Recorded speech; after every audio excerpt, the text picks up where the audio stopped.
Sir উনি কোনো permission ছাড়াই জীবাণু কালচার করছেন। কি বললেন স্যার? জীবাণু কালচার পুরোটাই মিথ্যে? জি স্যার, জি রাইট স্যার। তাহলে আমি উঠি। সাপের ব্যবসা কেমন চলছে?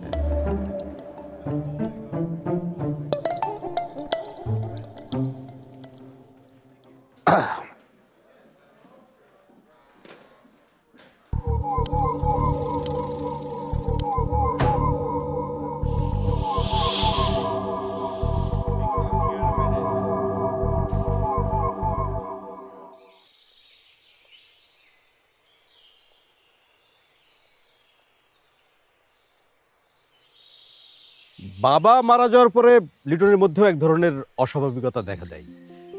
সেও আপেল গাছের নিচে বসে থাকে, বিড়বিড় করে সূত্র বলে। লিটনের মা রুনা সন্তানের ভবিষ্যতের কথা চিন্তা করে বড় ভাই শহীদুলের কাছে তাকে নিয়ে যান।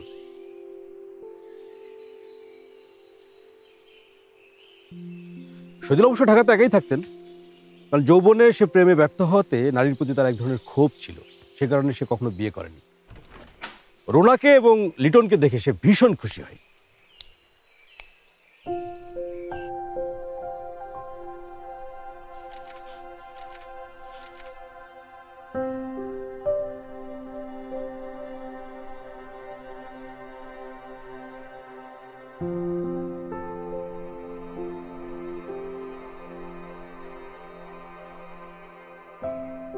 রাতুল, মামা এদিকে আয় তো একটু।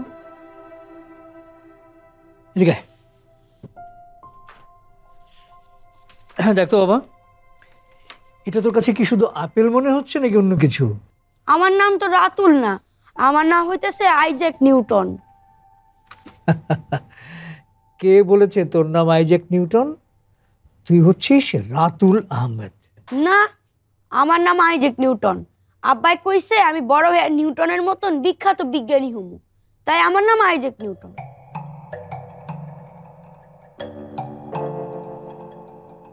আচ্ছা মামা দেখ তো, এটা কি? দাগাদাগি, হিজিবিজি। এটা এটাও হিজিবিজি মানুষ।